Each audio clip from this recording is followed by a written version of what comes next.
This is Autoline Daily, the show dedicated to enthusiasts of the global automotive industry. Here's a development we're going to have to keep an eye on. Mercedes-Benz was sued in Germany for infringing on people's freedom because it's not doing enough to fight climate change. A German court dropped the lawsuit because it says this is a matter for the legislature to decide, not the courts. But the NGO, or non-government organization that filed the lawsuit, says it will appeal to a higher court. That NGO, which goes by the acronym DUH, or DUH, wants Mercedes to stop making IC engines by the end of the decade. It's also going to sue BMW, and Reuters reports that a German farmer is suing VW also over climate change. The plaintiffs are encouraged by a ruling from Germany's top court that the country's climate laws are not doing enough to protect future generations. GM Cruise is adding 2 more markets for its robo-rides. In June, Cruise started charging for rides in San Francisco, California, and it will add Phoenix, Arizona, and Austin, Texas in the next 3 months. There have been issues with its AVs, but Kyle Vogt, the CEO of Cruise, says autonomous technology is no longer holding them back and that they plan to grow very quickly. GM CEO Mary Barra set a target for Cruise to generate $50 billion a year in revenue by the end of the decade. Toyota is a little late to the EV party, but it hopes to make up for lost time. It will launch 30 EVs from both the Toyota and Lexus brands by the end of the decade. The Toyota BZ4X is already on sale, the BZ3 goes on sale in China later this year, and its next EV in the lineup will be the BZ5X.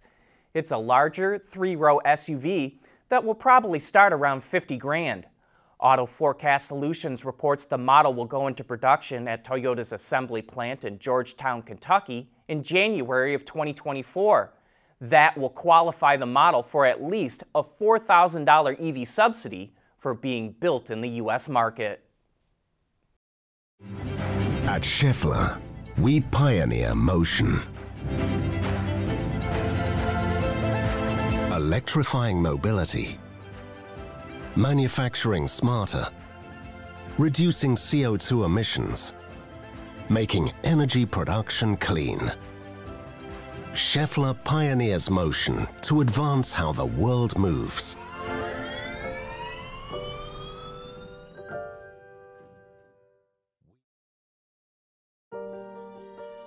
The future of Michigan is extraordinarily bright. We have such incredible assets, and I think more and more we're realizing how to put those together in a way that's going to help this state really help lead the nation as we go forward.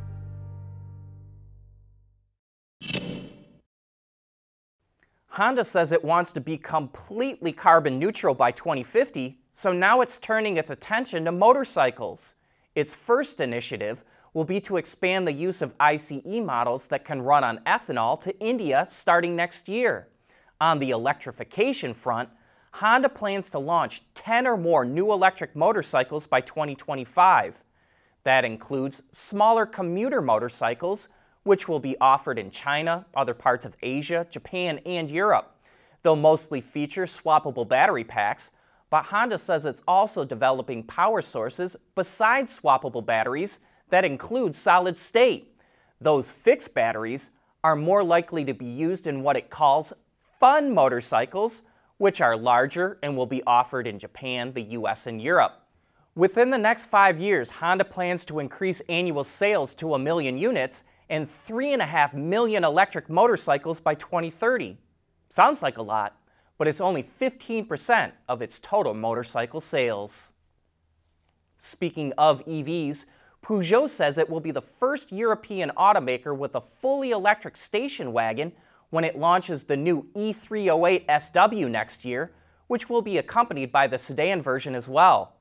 They feature a brand new electric motor that generates 115 kilowatts or 156 horsepower.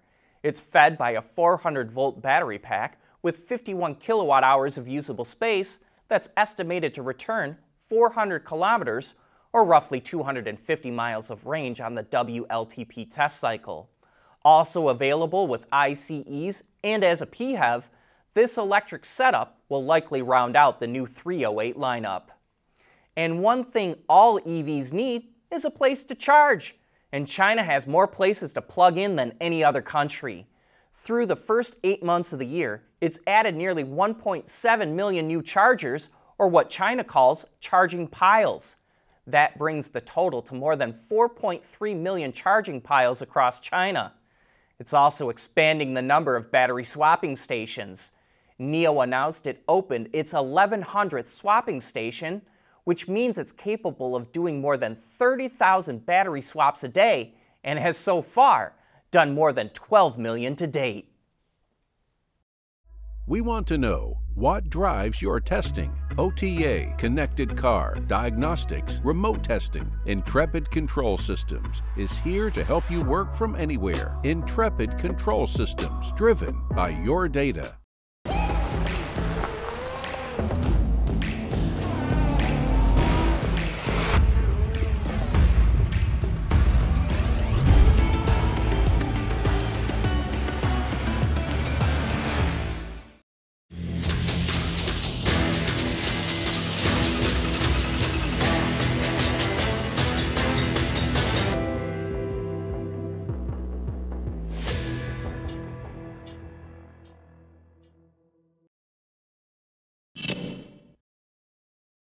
For supplier company, Magna's sure making some interesting moves.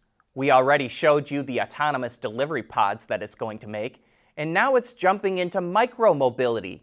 It invested $77 million in an Indian company called Yulu, which operates a network of 10,000 low-speed electric two-wheelers in Bangalore, Delhi, and Mumbai. And it plans to expand to 15 more cities there in the next year and a half. In addition to that, the two companies are forming a battery swapping company to support its electric mobility business. Like China, India is planning on developing a battery swapping network to help boost the sales of EVs.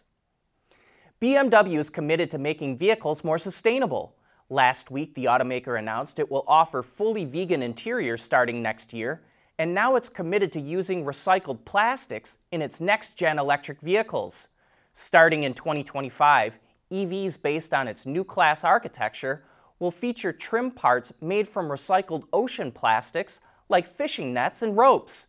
BMW says the carbon footprint of the recycled plastic is about 25% lower than conventionally made plastics. Currently, some automakers use fibers for materials made from recycled ocean plastic, but thanks to a new recycling technique, BMW can create pellets from the material that is suitable for injection molding for the first time. The company is aiming for recycled materials to account for 40% of thermoplastics used in new vehicles by 2030. But that's it for today. Thank you for tuning in.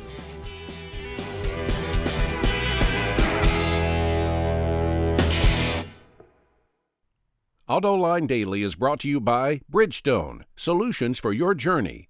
Experience Dolby Atmos, anywhere, anytime.